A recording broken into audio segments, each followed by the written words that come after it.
Assalamualaikum warahmatullahi wabarakatuh. Perkenalkan, kami dari kelompok 11 ingin menjelaskan tentang anatomi dari tanaman sorghum. Perkenalkan, nama saya Muhammad Yusabi Asfa. Saya Anissa Putri Rahayu. Saya Fira Sekar Anissa. Saya Andine Kadamayanti. Saya Muhammad Ainur Rizki. Selamat menonton. Pop pop pop pop pop pop julep pop pop pop pop pop julep pop pop pop pop pop julep. Artlist.io. Sorghum dengan nama latin Sorghum bicolor merupakan tanaman asli tropis Ethiopia, Afrika Timur, dan dataran tinggi. Ethiopia dianggap sebagai pusat utama domestikasi sorghum. Tanaman sorghum memiliki adaptasi yang luas, toleran terhadap kekeringan, sehingga menyebar ke seluruh dunia. Di Indonesia, tanaman sorghum menyebar di beberapa wilayah yang iklimnya cocok untuk pembudidayaannya. Tanaman sorghum tumbuh tegak dengan tinggi setengah meter sampai 4,5 meter bergantung pada kultivar. Sorghum merupakan tanaman monokotil dan merupakan tanaman semusim.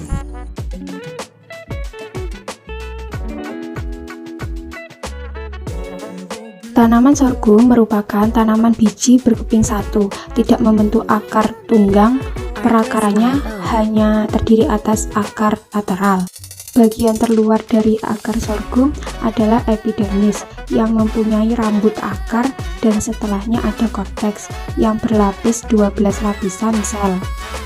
Setelah itu, terdapat stele pada akar yang tersusun atas perisikel, yaitu perikambium, xilem yaitu pembuluh kayu, dan phloem yaitu pembuluh tapis. Perisikel merupakan lapisan terluar dari silinder pusat yang terdiri dari satu atau beberapa lapisan sel.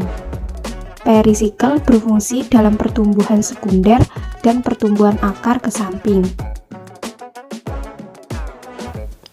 Batang tanaman sorghum merupakan rangkaian berseri dari ruas atau internodes dan buku atau nodes. Batang tanaman sorghum juga tidak memiliki kambium.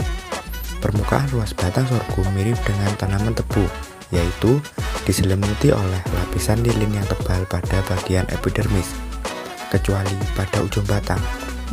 Pada bagian tengah batang terdapat seludang pembuluh yang diselubungi oleh lapisan kertas atau sel-sel parenkim.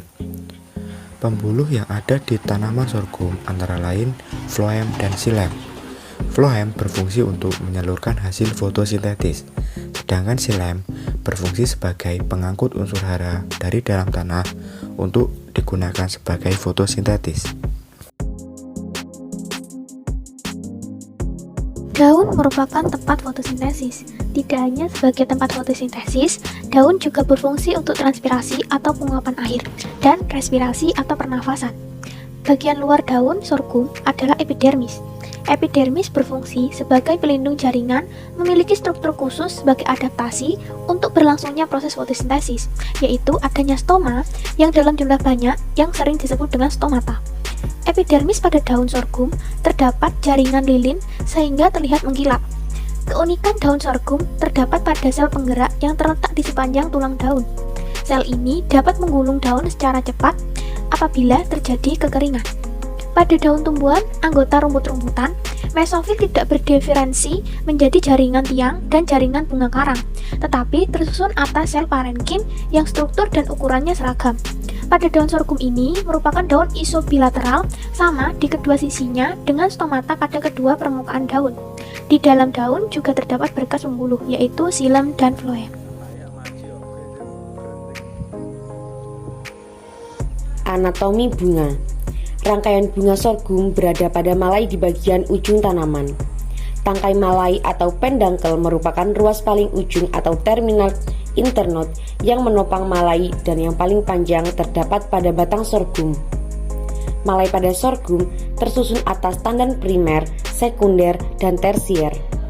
Susunan percabangan pada malai semakin ke atas semakin rapat, membentuk rhizome yang longgar atau kompak bergantung pada panjang poros malai, panjang tandan, jarak percabangan tandan, dan kerapatan spikelet.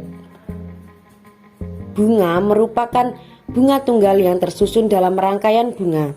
Pada setiap malai terdapat sekitar 1.500 sampai 4.000 bunga. Dalam setiap bunga, terdapat setidaknya satu bunga biseksual atau hermaprodit dan satu atau bunga-bunga anseksual berupa bunga jantan atau steril. Bagian-bagian dari bunga biseksual terdiri atas 2 gloom, 2 lemma, 2 lodicula, palea, putik atau stigma, dan 3 kotak sari, stamen atau anter.